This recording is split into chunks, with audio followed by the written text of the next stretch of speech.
Hey guys, Juicy Orange Peel here, bringing you a MW2 Knockout game from Dome. My recording wasn't working at the beginning of this game, so we lost the first couple rounds. But uh, we're coming here at round three, and we really should have been down 0-2. We just barely pulled out one of the rounds. And here I'm rushing into scrapyard to try and protect it because these guys push hard towards the package. I wanted to try something a little bit different in this video and just sort of commentate live and talk a little bit about decision making.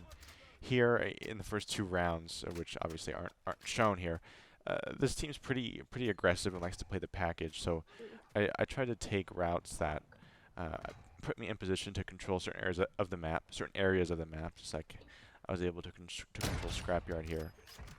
And this allows me to kind of navigate a little more freely. Especially, you'll notice earlier I put the cluster mine in the middle of the map, so it completely protects me from the left side.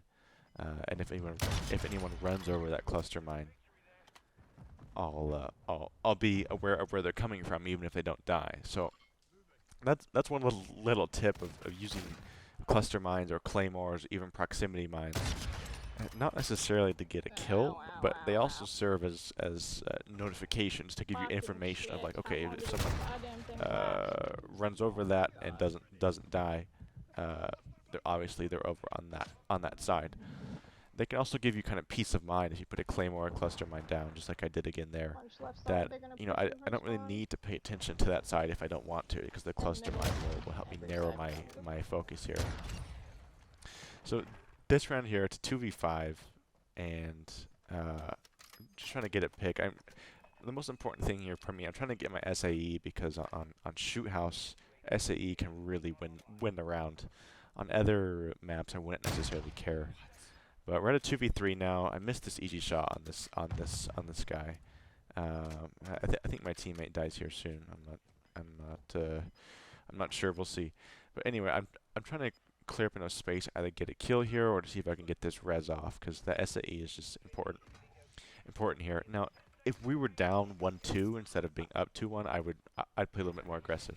But here I'm thinking, okay, I'm gonna have 6 seconds right after I res this guy. Let me chuck a nade, and it kills the guy with the package. I don't get this last kill, but we're able to draw the round. It was kind of a funny nade. Unfortunately, I wasn't able to save the kill cam for that, but there is something else later that is another kill later that is funny.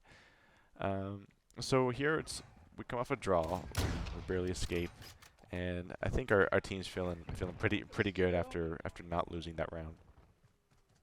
This team, I said that they were pretty aggressive for their first couple rounds, and then they started kind of camping more. And I've gotten a little bit more.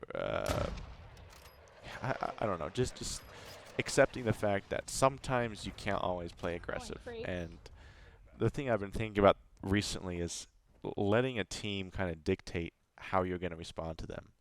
And if you play against a really campy team, me and my friends played against an extremely campy team the other day, and we were down like 1-4, and we just decided to grab the package and bring it back to our spawn, and we almost won it.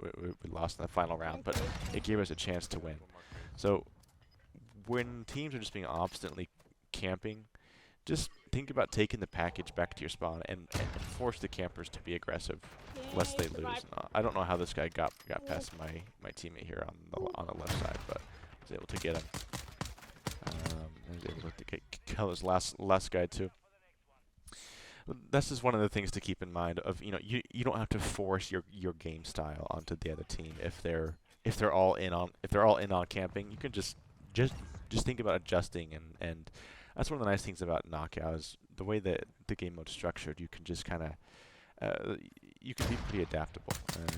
Here I just wait for this guy. I was hoping he would not see me. Frankly, I kind of deserve to die there. If you get spotted camping a res, sometimes it's sometimes you kind of deserve it if you die. But in general, I do camp a lot of reses in this game, because it's like you get a lot of free kills, especially if you're trying to build kill streaks, especially if you're down. So this is the final round here. And there's this book, I don't know if you guys have heard of it, called The 48 Laws of Power. And one of those laws is crush your enemy totally.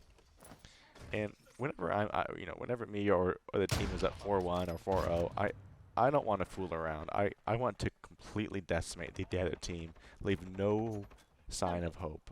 I want to get things over with. And if you wanna win consistently, I think that's one of the habits that's really important to learn.